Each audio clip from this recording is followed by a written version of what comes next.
All right, I will go ahead and start the webinar. Awesome, let's do it.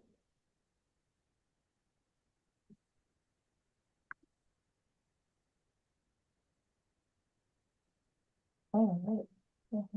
Cool. We are live. I thought you started so many monitors. I'm like, all right, hold on, which screen? We're too high tech. All right, I do see people piling in, so that's awesome. Welcome everyone. We are just going to take a couple more minutes to let people join us, both on YouTube and on Zoom. But yeah, Elizabeth and I were just chatting because we're so technologically advanced, but I can't get my lighting figured out. And Elizabeth has like all the monitors. So you can join in on that conversation. Tech is great. You just have to learn how to use it properly. We're always learning. Always learning our angles for this. Well, this is great. We have 7 students on Zoom so far. Welcome, everyone. I'm just going to go ahead and throw this in our Telegram channel. I have a feeling that those of you who are here probably are already part of that Telegram channel. But if you're not, please subscribe. We send out just little updates about what's going on.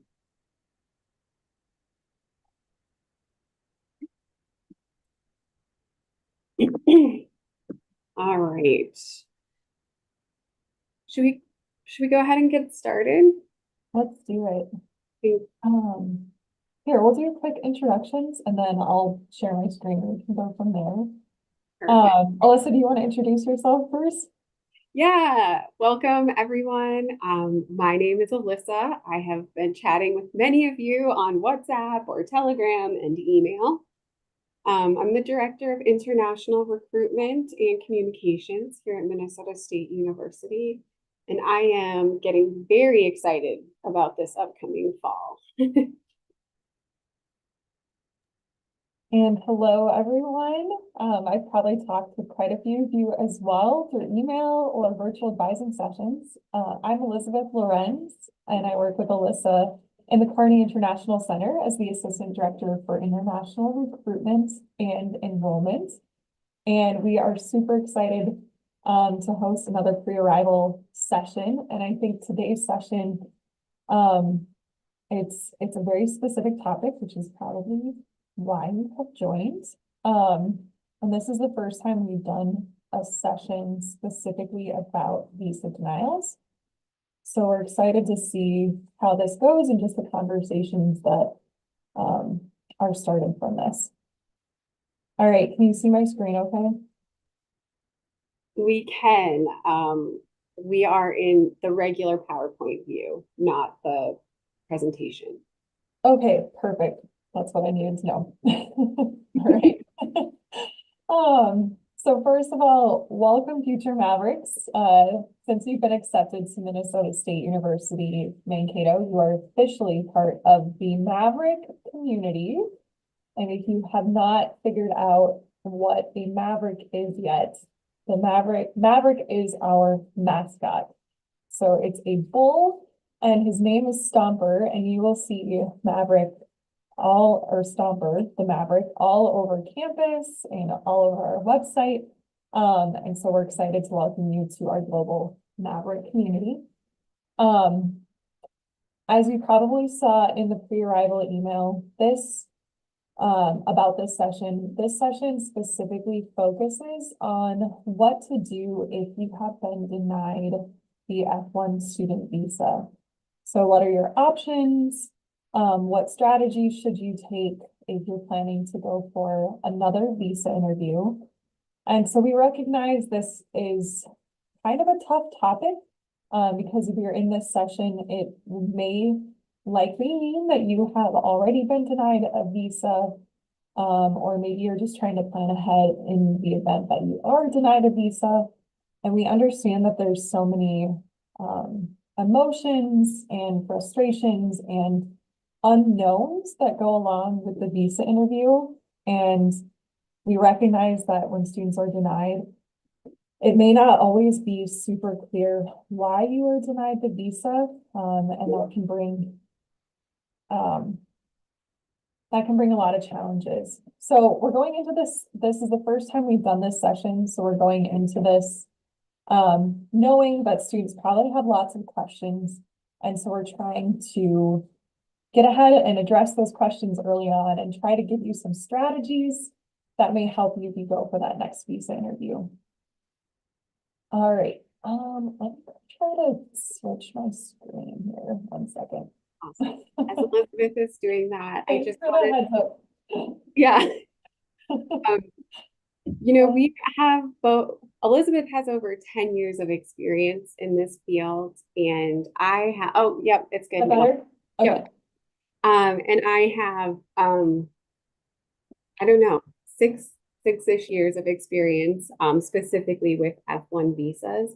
So we have a lot of anecdotal stories as well that we've heard from students. So we will be kind of bringing those into the presentation as we see fit. I just want to bring that up because if we are telling a story that sounds like your story, it is also very likely not your story because we have worked with hundreds of students. So I just say that because sometimes you can be like, oh my God, are they talking about me? And then you get a little embarrassed. We're not talking about anyone in general. And this is really just a learning opportunity. So please know we are not making comments about anything that you've maybe said in past interviews. We're just trying to help you formulate a stronger response. All right. All right, with that, we are going to look at a couple important terms going into this session that I think it's just helpful to know for context about U.S. immigration and visas. So the first thing, there are two main categories when it comes to visas for the United States.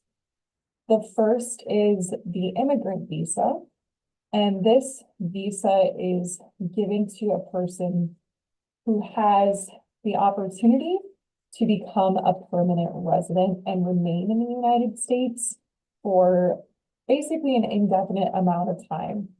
So that could be things like I think a work visa falls in that category, or people who may be going on to become a permanent resident or green card holder. So there's different categories of visas that fall into that type. But the important thing to note is that is with the intention to stay in the United States for a long period of time, indefinitely. The second type of visa category is the non-immigrant visa. This is a temporary visa that is given to a person to be in the United States for a specific purpose and a specific duration of time. So the types of visas that fall into this would be like the B1, B2 visitor visa, the F1 student visa, and the J1 visa, and many others as well. But the important thing to note about this is that visa type has a timeline and it has an end date. So it is temporary. And that is the type of visa that you will be applying for when you are going for your student visa, which is the F1 visa. This is a non-immigrant visa type, and it has a specific purpose, which is to study. And it's also for a specific amount of time, which is the duration of your academic program and any other benefits that you might take advantage of, such as optional practical training. But essentially, once you have finished that duration of your program, that visa will end and you need to leave the United States. So we bring this up because that non-immigrant visa plays a big role in how visa officers analyze your interview and your documents. All right. You want to tackle types of refusals? I'll put everything up on the screen. Yeah, awesome. Yeah, so along with that information that Elizabeth just shared, there are a few things that often get quoted for the denial or refusal of the visa. Many of you are probably familiar with this first one that we have here, which is 214B. And that's 214B of the Immigration and Nationality Act. So what that is saying is it's determining if you have the intent to immigrate to the United States or whether you are truly coming for the non-immigrant purpose that you are suggesting with your F-1 visa. So when we say intent to immigrate, of course, they're not going to say, are you going to come and immigrate to the United States? But they are going to start evaluating your question or your answers to the questions right away for if there's any inkling of, are you just trying to come to stay? Okay. And I think this next bullet point, so under the intent to immigrate, the next bullet point is so important and what Elizabeth and I really want you to kind of take away. So if you're given a 214B refusal, you need to remember that you are actually presumed to be an immigrant to the United States until you prove to them that you are coming for a non-immigrant intent. So in the US, we often say you are innocent until proven guilty. Unfortunately, at your F-1 visa, you are guilty of wanting to be an immigrant until you prove your innocence of coming as a non-immigrant. So please keep that in mind. So essentially, applicants are guilty until proven innocent, and you need to help tell them that you, in fact, have every intention of coming back to your home country, because that is what the purpose of the F-1 visa is. We'll get into more things in a bit. We're just giving the definition. So 214B, if you're getting that, that means in some way the visa officer has suspected that you have immigrant intent rather than non-immigrant. The other refusal type that you may see is the 221G of the Immigration and Nationality Act. This one is less common, definitely, but we do see it fairly often. So what this is administrative processing. I often tell students who go into administrative processing that this is not necessarily a bad thing, okay? So it may feel like an immediate refusal, but it's not. They are already looking at your application and they're saying, like, this looks like it's probably good and they have the correct intent, but we need a couple more things to really be sure of that. So, an applicant maybe didn't fully complete the visa application or provide all the required supporting documentation. So we have seen that pretty recently, actually. I think all of you probably know the struggles of our I-20 request process that we went through from November all the way to February. We appreciate your patience. But during that time, we saw an increase in 221Gs because we were not able to get students an updated I-20. And so they went to their appointment. The visa officer said, you do seem to have the correct intent, but your I-20 doesn't have the correct date on it. So before we can issue a visa to you, we need to see that you actually do have an I-20 for the correct term. And so then students would have, a certain timeline to get that to them. So if you're getting a 221G, likely it's an additional document that you need to give to them. It's not a guaranteed refusal or approval. Okay, so you're kind of in this limbo. but it's better than a no, right? So just putting that out. 214B, 221G. Elizabeth and I are very well versed. We know the struggle. Definitely.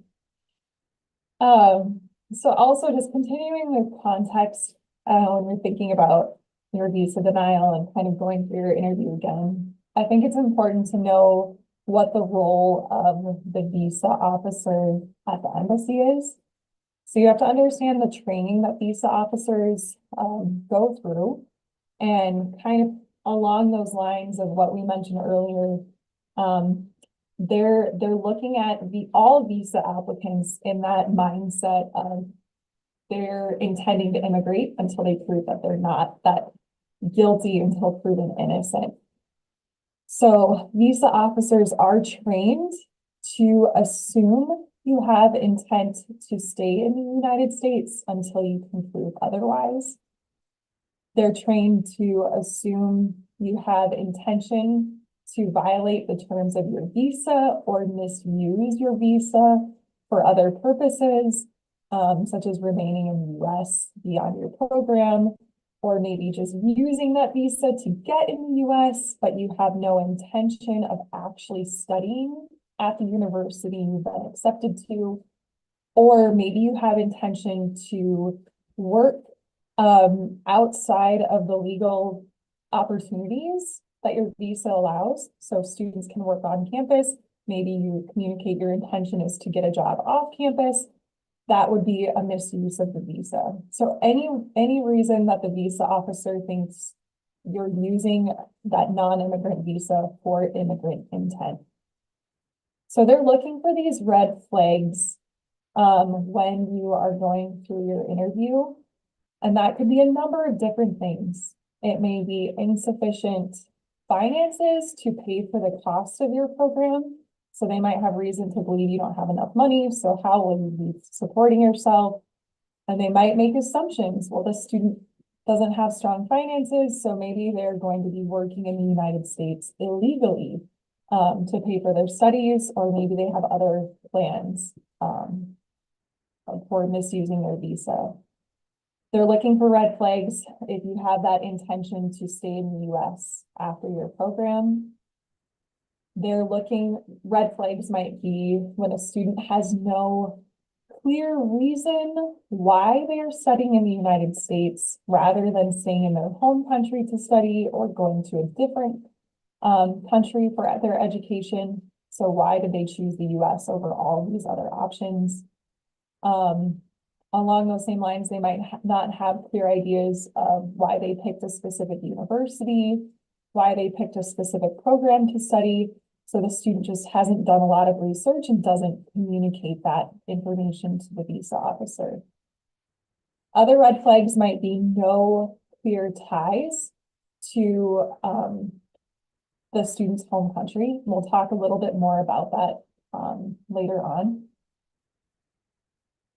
You might not have a clear plan of what your future career is, or you maybe submitted fraudulent documents in your visa interview. This has happened before, where visa officers have contacted the university saying, hey, this student provided a fraudulent academic transcript, and they caught it during the visa interview. And so they're looking for these things of fraudulent bank statements, fraudulent test scores, any document that the student may present during their visa interview. Also, if the student provided incorrect information on the DS-160 or lied during their visa interview, so maybe they said one thing on their DS-160 application, but in their visa interview, they said something else, that absolutely could be a red flag. So these are this is the mindset of the visa officer and the types of information or red flags that they're looking for. So knowing this information, hopefully it helps you better prepare for that visa interview, so you can address a lot of these issues to prove your intent when studying in the US. Okay, there we go. Great. Just to follow up on that a little bit, I know many of you have gotten messages from us when actually requesting your I-20 saying, maybe something on your statement was not clear and we needed a different statement. Maybe we indicated that we did not think that it was a true representation of your financial situation. We have had individuals give us passports that were not actually theirs.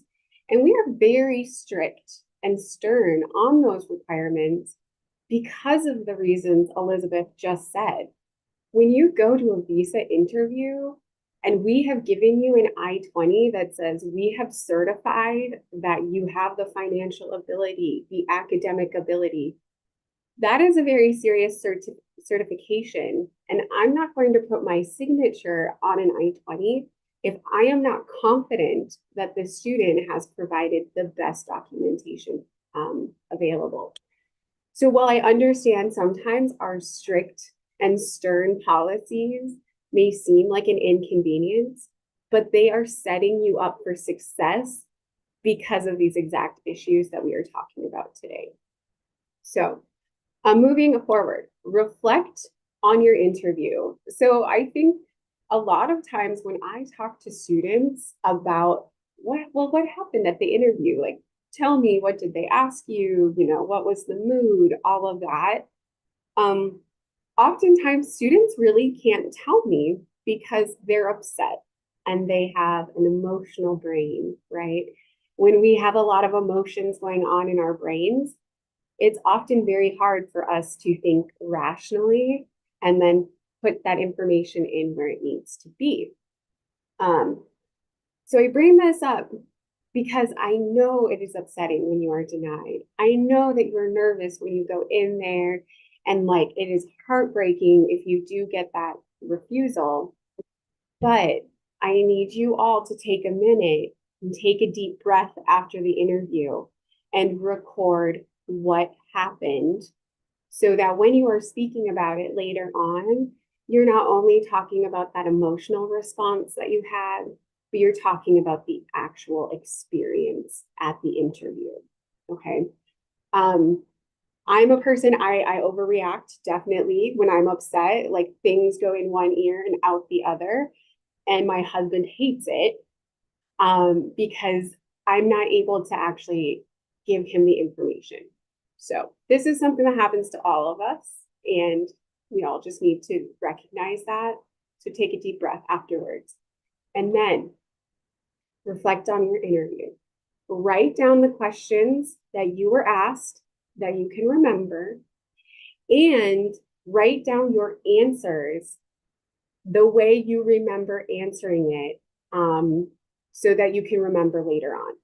You may think, man, this 2 minutes will stick in my brain forever, but trust me, it won't.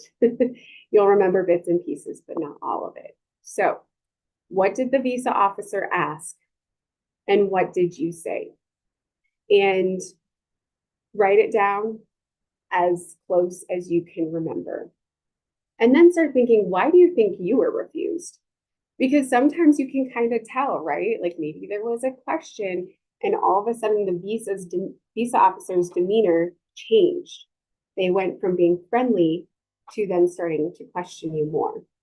Or maybe there was a really long pause at one point and they had a very confused look on their face. Write that down.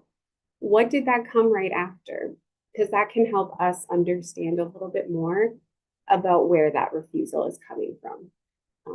When I talk to students, we do this, they tell me what they say, and I often have a sense of maybe what is the reason for the refusal, but I don't always know. But if you can write down some of these points of your experience, it would help myself or Elizabeth when guiding you further.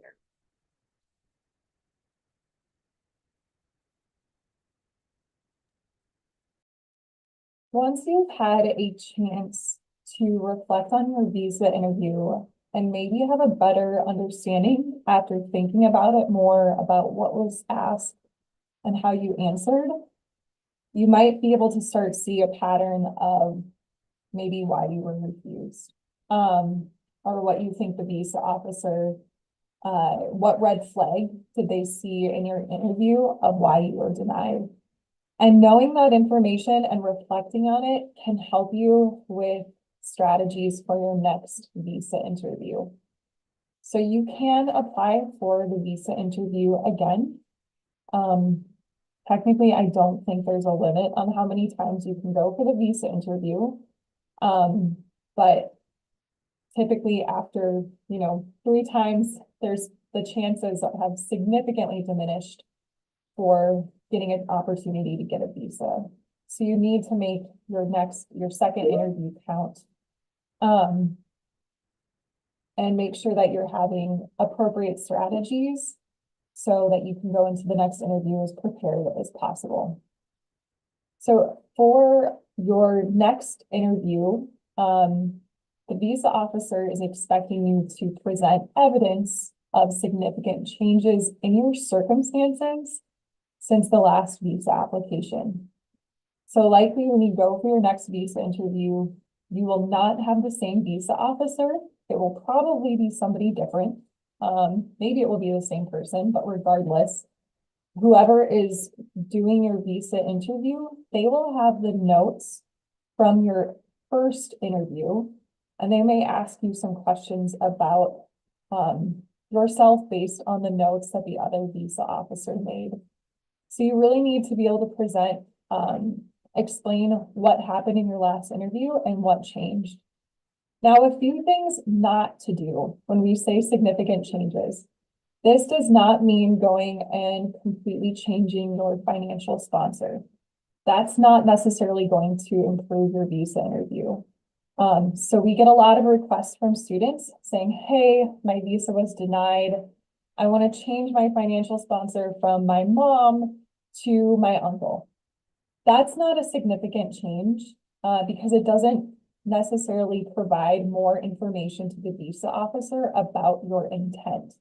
And remember, all of this is showing intent to be a non-immigrant student that will return to your home country. So updating your financial sponsor still does not show that intent. It just shows you have money coming from a different source. And that's not necessarily what the visa officer is looking for. Another thing not to do is don't just change your major to a program you think the visa officer will give you a visa for. So if you're applying for a visa and you're planning to study art or graphic design, and you think, if I change my major to nursing or to engineering, I'll have a better opportunity of getting a visa.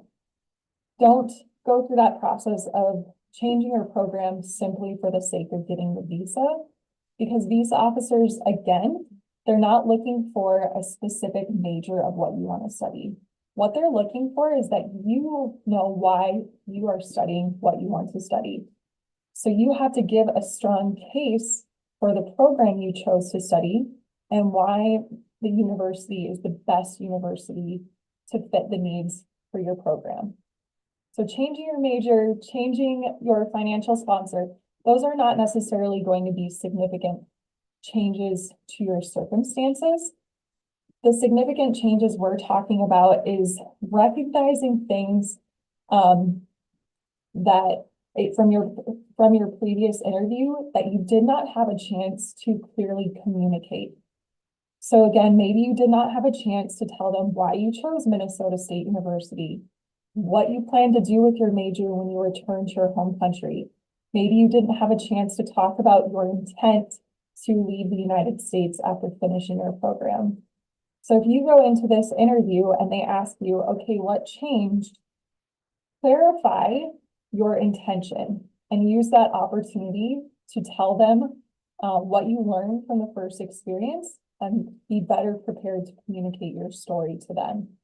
And we'll talk through some of those questions, what to prepare answers for in a little bit. But an exercise that I encourage you to go through is after you've reflected on your visa interview, look at your highlights and your hurdles. So what things do you think the visa officer will see in your application as being very strong? and what are some hurdles that they might see to your application. So for example, they might see from your academic transcripts, if they ask for these, that you are a strong academic student, but maybe your financial sponsor doesn't have a large amount of money, you have limited finances to study. So you need to be able to explain to the visa officer how you will overcome any financial limitations. So maybe you're applying for other scholarship opportunities, maybe you applied for some educational loans. Talk with them about what your plan is to help support your studies in the US. This is just an example. Another example could be maybe you are accepted to an intensive English program and you have funding to cover your English program as well as pursuing your undergraduate program in the US. But you're nervous that because you're accepted to an intensive English program, that's going to be your hurdle. So you want to highlight to them why you are studying in the US and how you will use the visa to pursue your educational goals, even though you first have to go through this English program before you can continue into your program. So those are just a couple examples. You need to do that exercise and reflect on your own circumstances to understand what you want to showcase to the visa officer.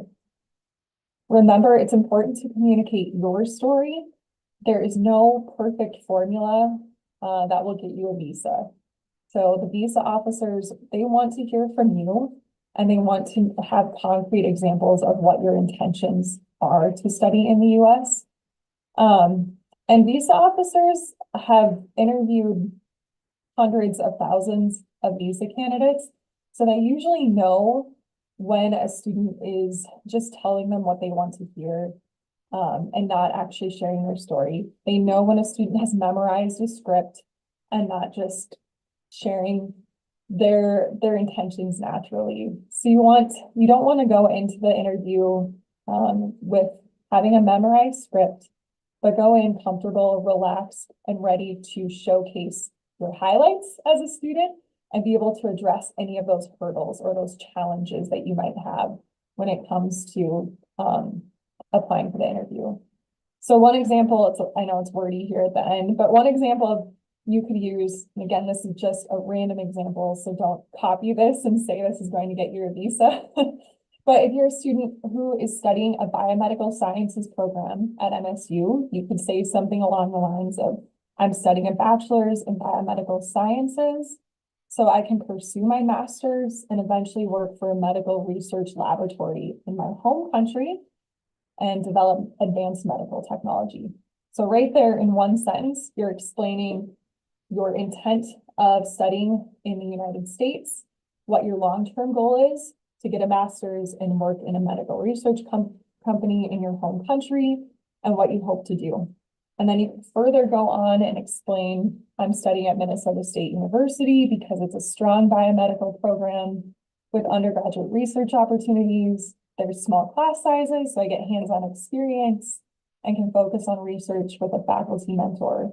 And oh, I was also given a scholarship, so that helps me fund my education and keep it affordable.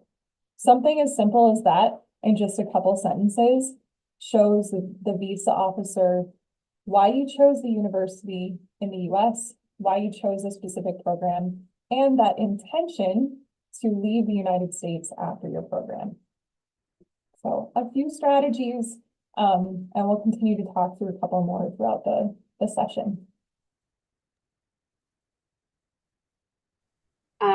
I gave a presentation to an Education USA office a few weeks ago, and I used a very, very well-known quote that I'm going to read to you all. When I find it, sorry, I didn't look it up. I just thought of it right now.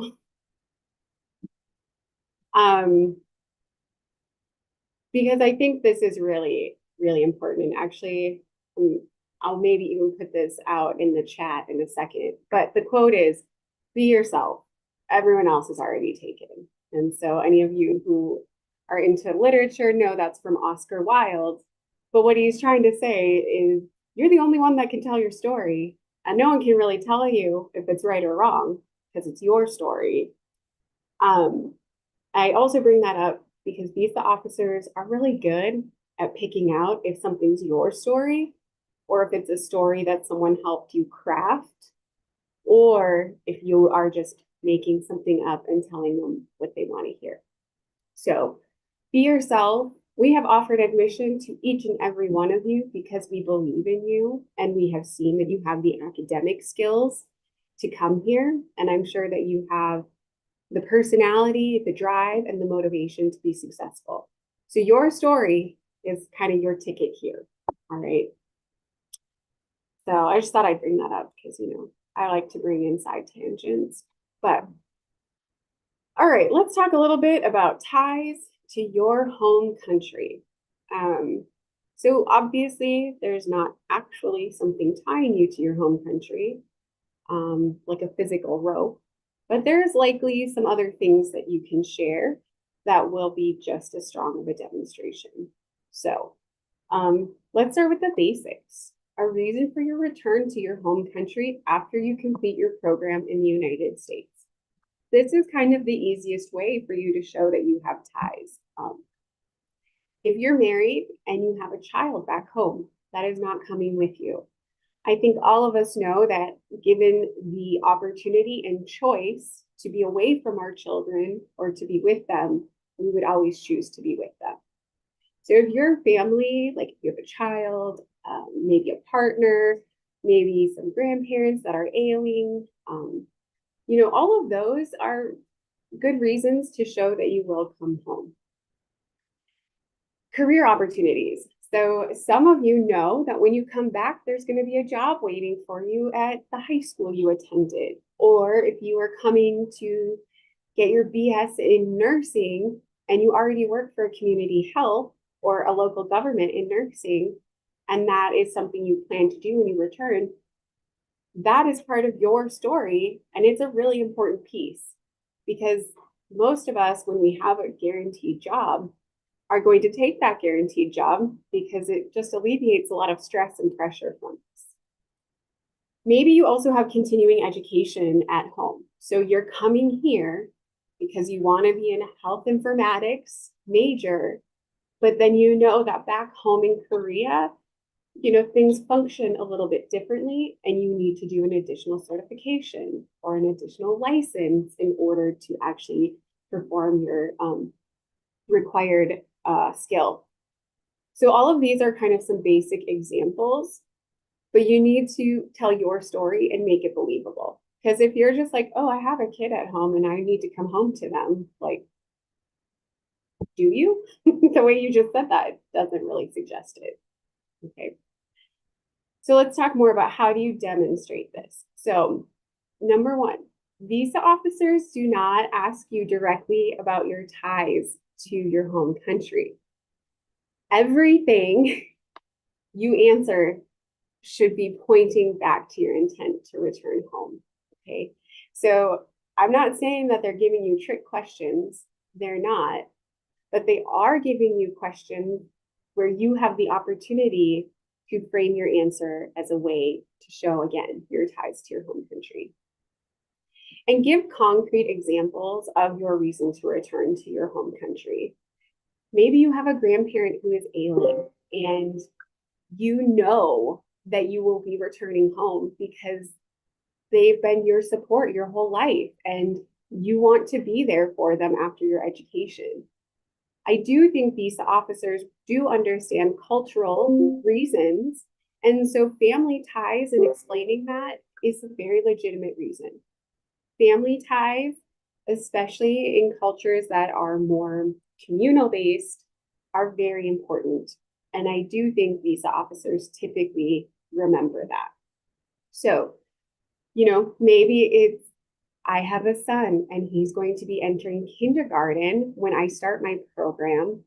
And I want to come back in 2 years because 2 years after I'm done with my master's degree, my child is going to be 7 and like a completely different person. All right. So give concrete examples. And then I know we talk about this all the time, but identify your ties before the interview. That means practice your interview questions. Have your parents ask you, why do you want to go to this university? What does Minnesota have to offer you? And just start thinking. But if you have thought about these beforehand, you have formulated a plan, even if your answer is not super polished, you will be able to answer honestly and give the impression that you've really thought through your answers. So show the visa officer your plans to leave the US and go back to your home country. I have this job offer in hand for when I return, or I getting married and my parents are telling me they're not going to do anything until I come back home for this wedding. Okay. So if you think about those things beforehand, it's much easier to bring them up during the interview. And again, give concrete and specific intentions of your study in the US and your plan to return to your home country. This, I think, comes in a lot because most students are asked, why did you choose Minnesota State University Mankato? All right.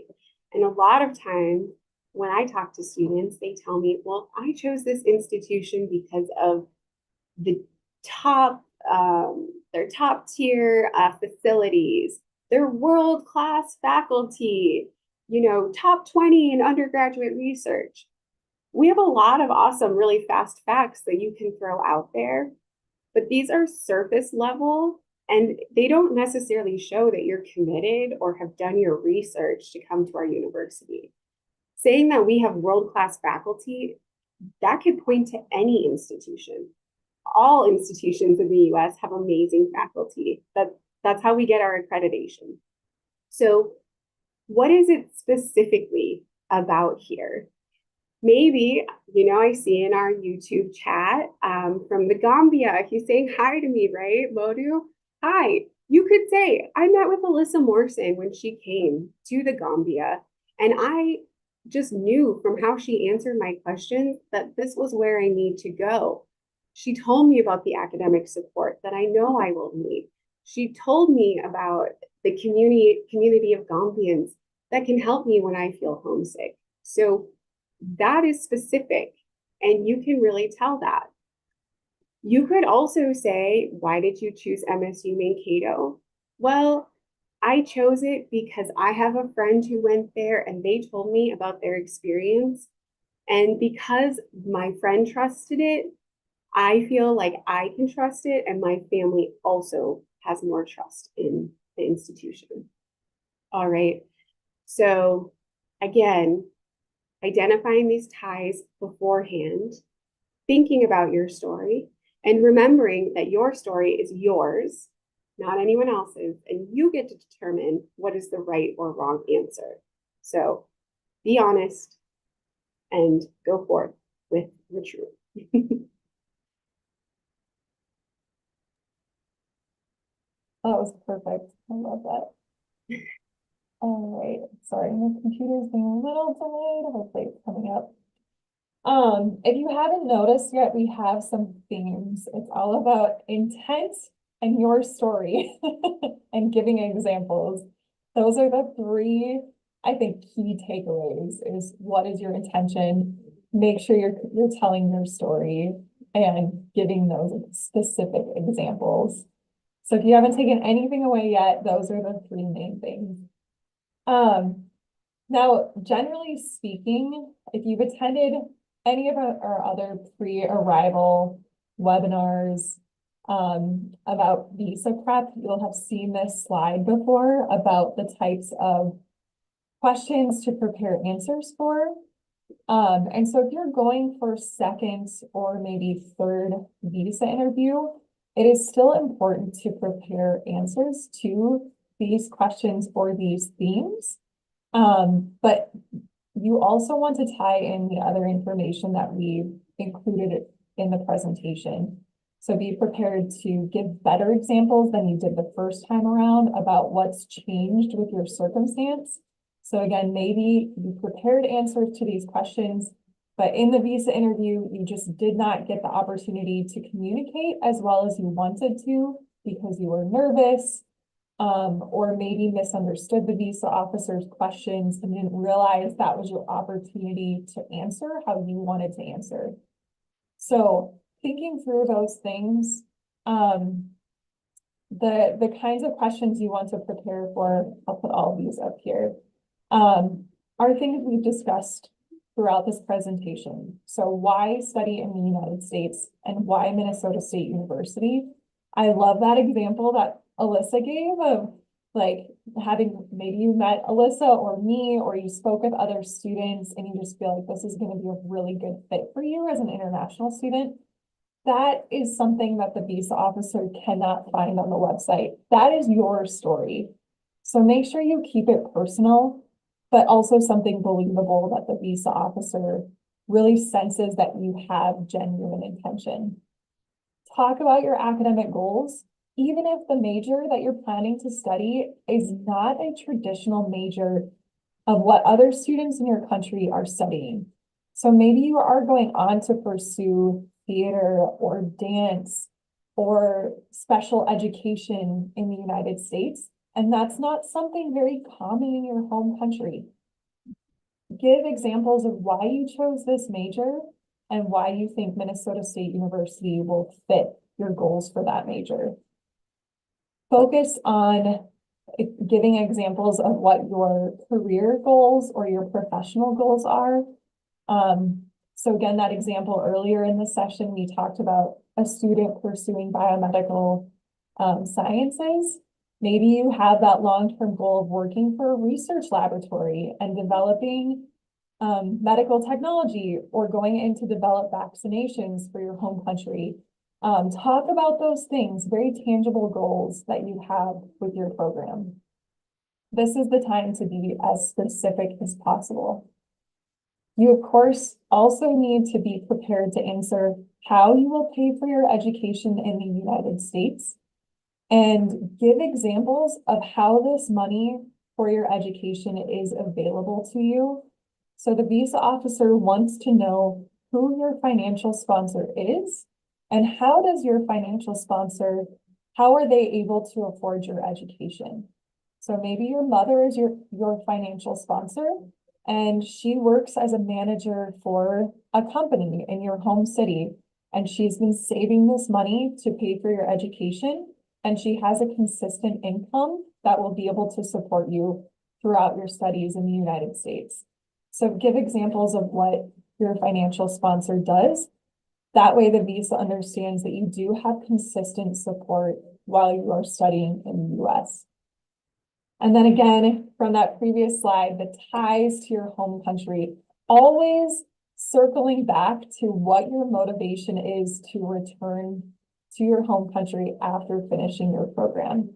So all of the answer or all the questions that I just gave, any one of those, you can give a concrete example of what your plan to return to your home country is. So how you will use your major, how will you use how your professional goals will play out in your home country, all of those things, you want to be referencing those in your visa interview. And since I know we have a live chat on YouTube and Zoom, if as you're listening to our presentation, if you just want to maybe share some of the questions that the visa officers ask you in the chat, we'll read those at the end just to give examples of the types of themes that visa officers tend to ask in the interview. So type those questions in, what you remember being asked in your visa interview. I just want to hop in here too. I do see that some questions in there already, and I will answer those, or I'll answer them in a minute. But I just want to go back to what Elizabeth and I talked about in a previous slide, because it is seriously so important. So when we're talking about how will you pay for your education in the US, again, if you were refused an F-1 visa and you think that you were refused for your sponsor, I can tell you from conversations that I have had with State Department officials, that is likely not the case. Okay, so of course you need a sponsor, but changing your sponsor is not enough of a change to get your refusal turned into an approval. In fact, If you are constantly changing your financial sponsor, the visa officer can actually see that in the system, and it may indicate to them that you actually do not have a financial plan because you continuously are having sponsors. So choose your sponsor wisely, but know that the sponsor is likely not the reason for a denial or approval. Now, I'm not saying 100% of the time, there likely are instances, but for the majority of you, that sponsor change is not going to do enough to get you that approval. Additionally, Elizabeth talked about majors and changing your major. And is that enough? Usually not. Because if you are changing majors, same thing. The embassy can actually go into your record and see what has happened on it. So they can see all of the major changes, financial sponsor changes. And again, that's kind of just indicating to them, like, maybe you don't really know what you want to do. Do you have a plan? Or are you just like, we have this saying here, are you just building the plane as you're like taking off? That's not what they want. You know, things change, majors do change, but they want you to kind of have, I mean, they want you to have an idea of what you want when you get here. Which brings me to, I have a question in the YouTube chat here from Emmanuel. Can I change my major once accepted? Great question. If you have not received your I-20 yet, yes, you may change your major if you are a bachelor's student. When you fill out that I-20 request, you can simply note in the comment box that you want to change your major from health informatics to community health, or whatever it may be. We will make that change for you and it will be reflected on your I-20. If, however, we have already issued you an I-20 for the term, we will not change your major once we have issued the I-20. We simply have too many requests coming in to do that and to serve everyone fairly. So we do not do that. Plus, we never want your I-20 and the SEVIS record to not match. And there have been instances where databases were not updated in a timely manner because SEVIS is communicating with State Department, the State Department's communicating with the embassies, and so on and so forth. And we've had students denied because the I-20 doesn't match what it says in the system. So if you are a master's student, though, unfortunately, we cannot do a major change because you actually need to apply for that new major. Sorry, Elizabeth, that was like long, but. No, that was awesome. That was perfect. Thanks so much for adding that in. All right. Oh. Should we go over, we're almost at 2 o'clock. Should we go over the questions quickly and then yes. back to this? Yes, I was gonna say, let's skip a couple of these things super quickly. I just wanted to put up some helpful resources that I think are worth looking into, especially if you're in that situation where your visa has been denied. There's a couple of resources that you would have to pay for that could be worth your while if you have a complicated case. And there's also some free resources. So first of all, the U.S. Department of State, this is the official resource for anything related to U.S. visas. So all this information about what to bring to the visa interview, how to prepare, the types of visa denials, all that's on their website. Two resources that have the option, that you have the option of paying for. The first is ZF Visa Guides. This is actually an immigration organization that was recently established by a former U.S. visa officer named Mandy Feuerbacher, I think is her pronunciation. And she's been spending the last year, based on her experiences, creating a comprehensive F-1 visa course that has like 40 some different sections that students can go through in preparation for their interview. So from her years of experience and hundreds of thousands of visa interviews, this is what she's created. It is $299 for this course, which is a chunk of money. But if you're interested, that is one resource that I think would be worthwhile looking into to see if it's a good fit for your circumstance.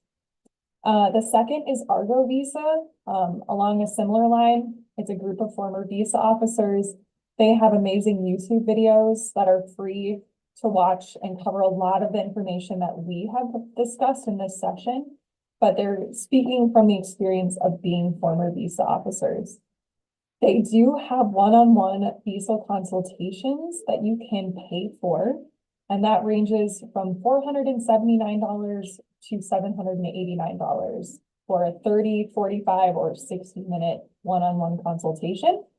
So again, if you have a super complicated case, that could be a good resource for you. And then finally, we also offer free visa prep sessions with our current international students to help prepare you for your visa. So I highly recommend signing up for a visa prep session before you go for your next visa interview. Okay, I'll stop sharing here so we can jump over to questions. Awesome. So Emmanuel, I think we answered your question about major changes. But if we didn't, please just put that in the chat and we'll talk more about it. So Sylvester, you say, I have been denied before for visit visa, so for V visa. The reason was I mismatched my brother's address somewhere. So this was 2014. Now he's going for an F-1 visa interview. Will the B2 denial affect his F-1 outcome? And if asked, if you know someone there, will that affect you? I will just start out, and I know Elizabeth will have some good tips too, but we always want to be honest at a visa appointment. Trust me, the embassy has more resources than you know, and they're looking at more things than you think they are. So if you were to be asked, you know someone in the United States, and you answered no, but your brother is there, they likely already know that, and they're kind of setting you up to see if you're going to be honest or not. So always be honest, say, yeah, my brother's there. He went, maybe he's a permanent resident, if that's the case. And then you could say, yeah, he's a permanent resident, but my experience is that I'm going for my education and I plan to come back here to pursue my career in music or whatever it may be. So I always say, be honest. And I cannot say for sure if a refusal in 2014 will affect your F-1 visa interview. But what I will say is reflect on what, the refusal reason was and make sure that you're being accurate. That being said, I bet Elizabeth has some good stuff as well. Yeah, I would be prepared to answer the question why you were denied the first time, or they may ask you something like, have you been denied a visa previously? Something along those lines. It probably will come up in your visa interview. So be prepared to just give a brief summary and just say, at the time of my B1 interview, I provided incorrect information by accident, but I'm now going for the intent of education. These are my goals, and then this is my plan to return to my home country. So communicate that and just pivot from whatever question they ask about your B1 visa. That's in the past. Let's just address that as quickly as possible and move on to the visa that you're applying for now, which is a completely different type of visa. Yeah, and like we were talking about before, and Elizabeth just said, pivot back to show your intent to come back. So yeah, my brother did, go to the US and is maybe now on an H-1B or whatever it may be. But then you can say, like my family situation maybe has changed and my family has a better income now, or my mom really needs this skill in her business. And so that's why I have to go to the US and come back. So yeah, pivot. Anyone a Friends fan here? Pivot, pivot, pivot. Yeah. I'll put the GIF up. Yeah, exactly. Sylvester, I hope that helped a little bit. If it didn't, again, please go ahead, put it in the chat. We had before I get to the questions below, we had one over in Zoom, which is, after a denial, will it be better to reapply immediately or wait for at least a month? What's your advice on it? I'm gonna let you go, Elizabeth. I'm asking you to go. I would say schedule the visa interview as soon as you are able. And the reason for that is F-1 visa wait times can be really long in certain countries. So just get that next interview date on the calendar as soon as possible. If you're from a country where you are fortunate to have very short visa wait times, like 1 or 2 weeks, maybe give it a 2-week buffer before scheduling a next visa interview, just so you have a little bit more time to reflect and prepare for your next interview, get any updated documents you might want to bring with you to your interview. But there's not, to my knowledge, at least most embassies do not have like a specific wait time for when you can reschedule that next interview. It's kind of just whatever is open on their calendar. So I would say schedule it sooner rather than later, just so you avoid not getting an interview in time to start your program for the fall semester. Awesome. All right. So I do see we have some questions that were asked at a visa interview. So Emma says she was asked, which units were you going to be taking? In what format will they be given? And she thinks that's maybe where the denial came in. So, I think this is really good. And this is a good question. Thank you for sharing, Emma, because this is a way that they can really determine, have you really looked into your program? Do you really know what you're going to be doing? Because if you don't know the answer to this, it does kind of show. At Minnesota State University, if you are issued an I-20, your classes are always going to be the majority in person. We're very strict about those in-person regulations, and we do not allow you to take more than one class online. So that is something that all of you can say with confidence. My program is in person on campus. But as far as what sort of delivery, some of you might be joining a program that is a cohort model. And so you'll be with all of the same people for 2 years of a master's program. It's probably important to know. Some of you who are coming in as a bachelor's degree student will be doing gen eds for the first year. And so, you're going to be in classic lecture, hands-on participation sort of classes to make sure that you're in the right area. So this is a really good question because it does show how they're kind of like, they find a way to really check, are you honest? Have you looked into this? I don't know, Elizabeth, do you have anything to add? No, I think you said it perfectly. It's usually just those, what we call a probing question, just to see how are you responding? Because we just want to make sure how much research you've done. Do you really know your stuff, or are you just, winging it surface level? So it's important just to prepare those answers and know a little bit about your program so you can answer honestly. And, we have an online catalog here at the university. So what that means is every program, their courses are listed in our online catalog, how they are taught. So usually the delivery method is in there. So you could look at that catalog for your specific program and really show that you have a true understanding. So I think that's a great. We'll put that in here, and I will even send that out on the Telegram channel. So I know there's actually a question in here about.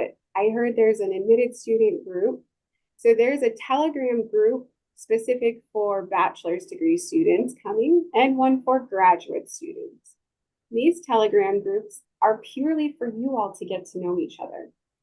I don't really pay attention to what's happening in there, other than to make sure that everyone is being respectful and kind to one another.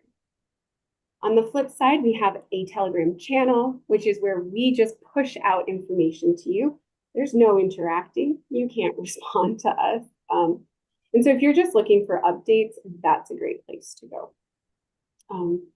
We are a little past our time. I think, Elizabeth, do you have about another 10 minutes that we can? Yeah.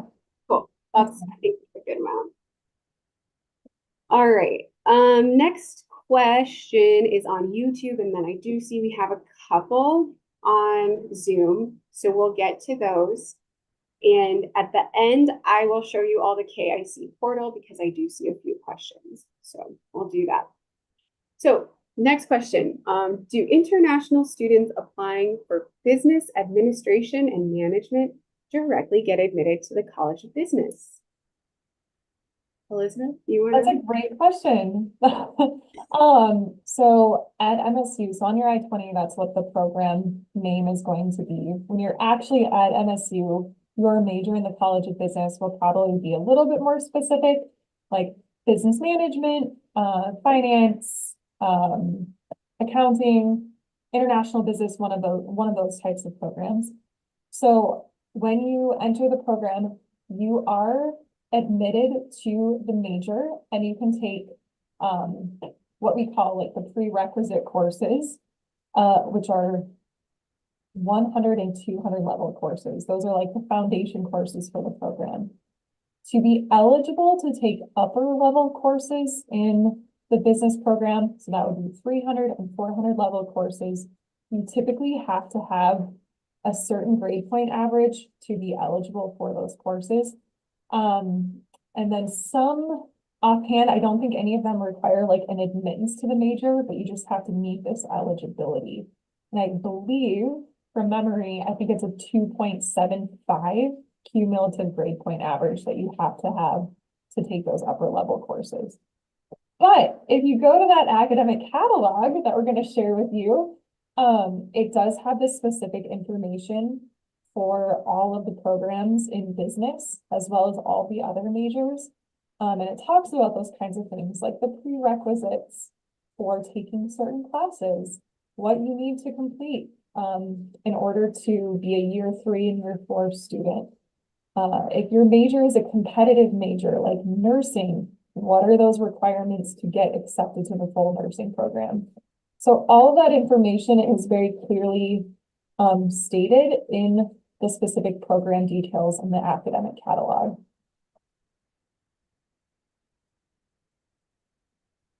Thank you.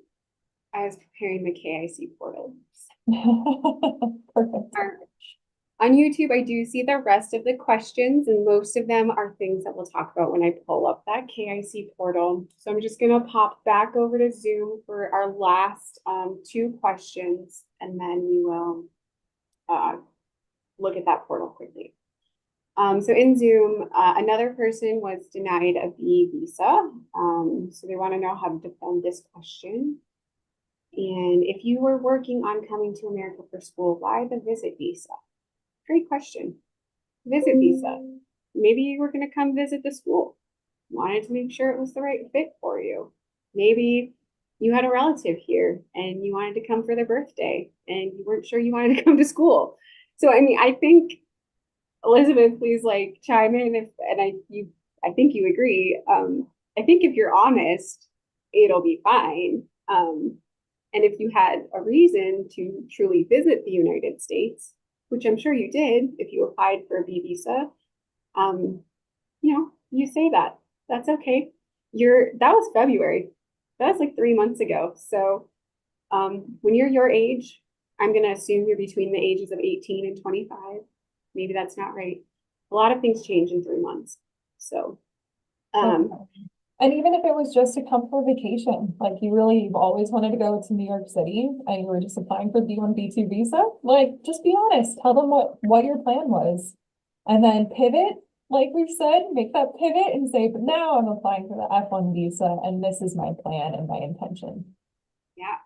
And if you were planning to just come on vacation, like, man, say that. That shows that you have income to come to the United States on vacation, which is not cheap. So, there was just a follow-up question. So, they have an amount of $36,000 on my I-20, which their brother is sponsoring from his business bank account. I have an introduction and sponsorship letter from the employer, which is addressed to the consular visa officer, stating that they are going to sponsor me with tuition and all of my expenses. That's great. Bring that with. They may or may not look at it. Honestly, they probably won't look at it, but bring it because it's important. And then if they do ask, you can show that, but also just practice talking about that in a very concise way and bring it back to your intent to come back.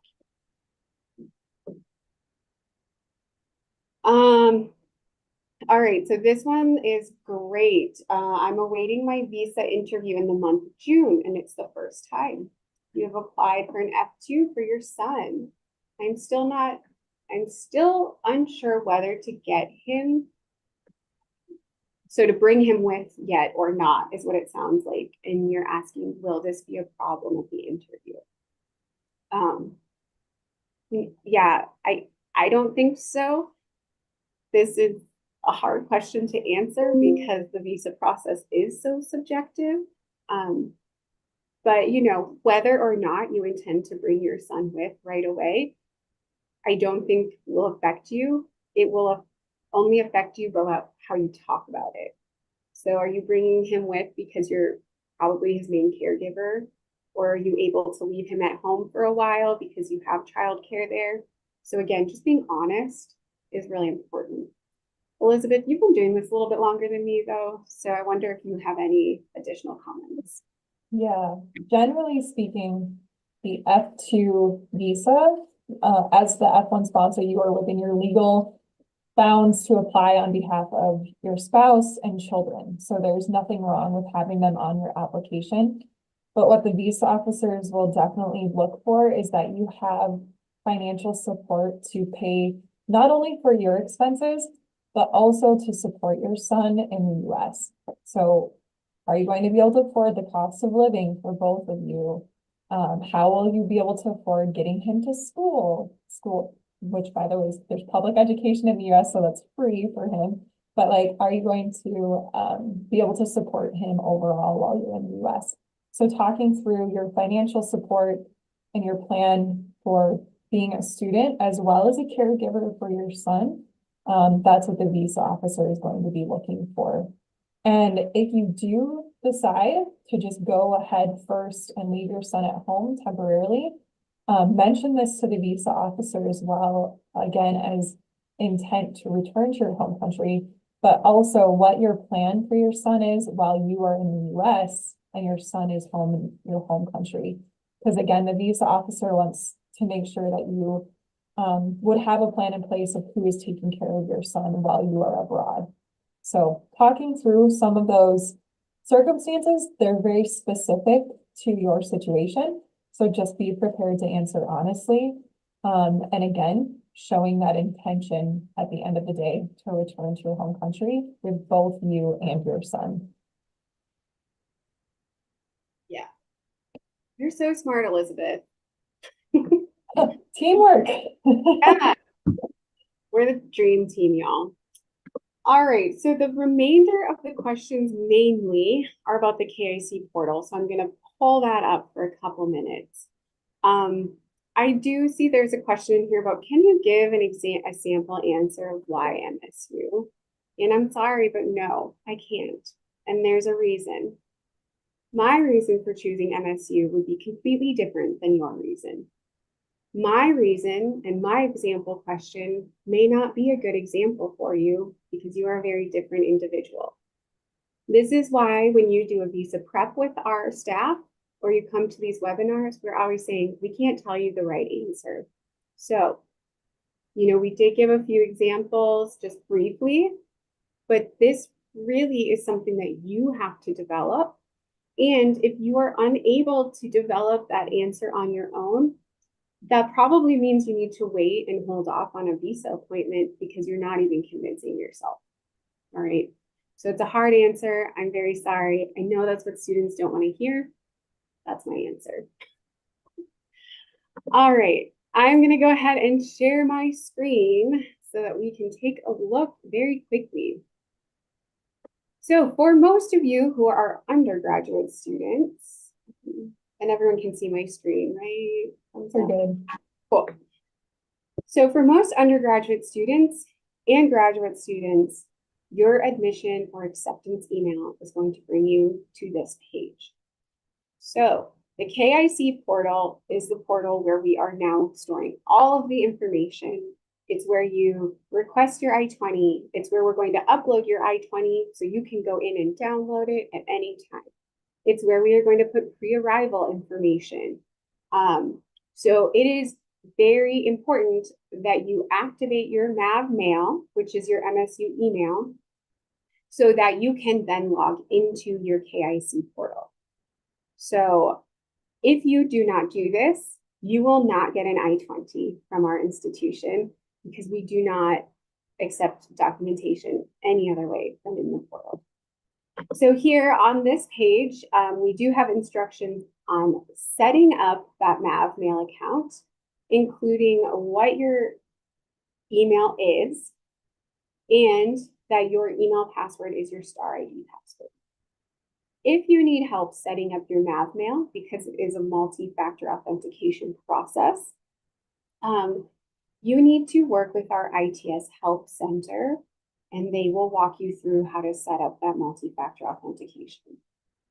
It is complicated, and so I and Elizabeth we're not really able to help you because it's kind of intense, and IT has staff that are trained and ready to help you at all times.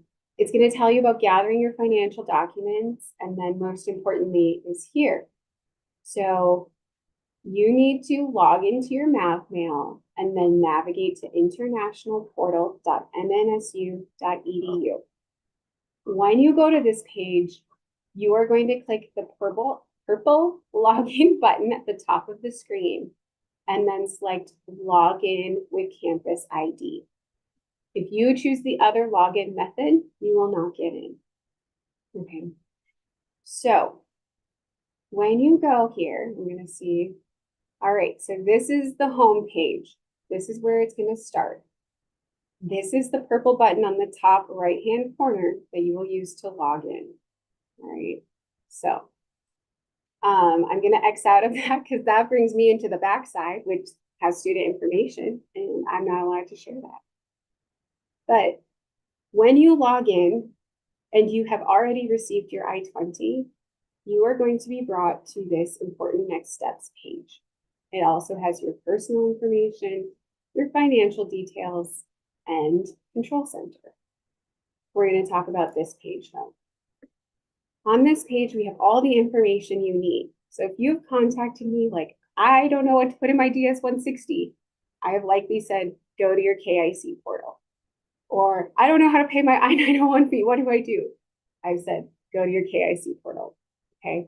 Because in here, we right away start with those general tips to get prepared for your visa interview, including those continuing ties to your home country.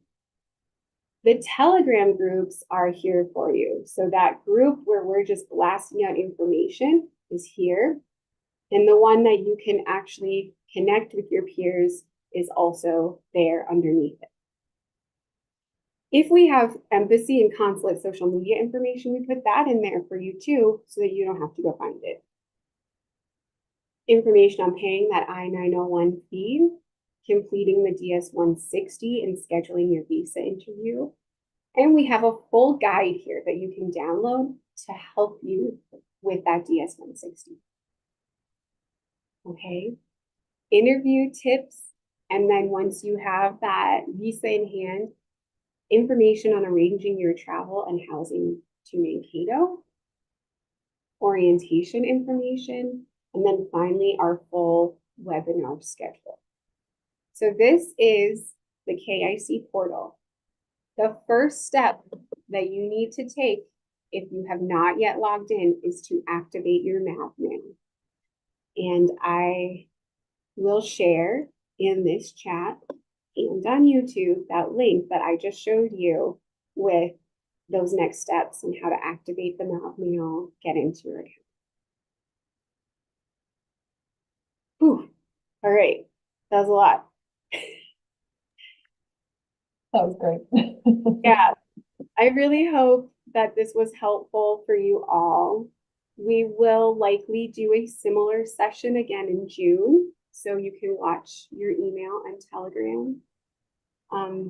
We are here to help you. What I want everyone to know is we are a little short-staffed right now, so we are trying our best to get you the answers and the help you need. But honestly, right now, our priority is getting you I-20s. So know that if our answers are a little bit delayed, it's because we're actually processing I-20s to get those out to you as fast as possible. If you do not yet have your I-20 in hand, you must request it by June 1st. No extensions on that. And after June 1st, we'll get it to you and we'll just be doing our webinars. Any final words, Elizabeth? I think just one final thing, because I saw another question that came in and they said they provided all their documents, they followed advice from Argo on YouTube, and they still were denied their visa. And just, I want to reiterate that all the information that we're sharing in this session and other information you might find on YouTube or different websites, unfortunately, we can share all the information in the world, but it does not guarantee a visa. So the US visa process is very subjective, and you can have the perfect answers and all your documents prepared and still be denied. And so that is a challenge where it's not black and white. It's a very gray area, and these officers are doing their best. So I think take these tips and these suggestions, go in with confidence to your next visa interview, and do everything you can to communicate your intention, to pivot back to what your plans are to return to your home country, and just make sure that you're sharing your story with those concrete examples. So those are the best tools that we can share. And so we hope that this session has been helpful, and that your first visa interview or your next visa interview is successful. So keep us updated. To reach out to us if you have questions, because we do want to support you through this process, and we're constantly learning as well about US immigration and constantly changing landscape. So if there's new information that you're told at your interview, we want to hear that from you. So let us know. Anyway, thank you all so much, and best wishes for your visa interviews. Yeah. Yes, best wishes. Keep us updated. Let us know if you get your visa. We love to celebrate with you. And be yourself. Everyone else is already taken. We believe in you. All right. So thank you, everyone. We're going to log off and we will see you next time. Have a great day or night, wherever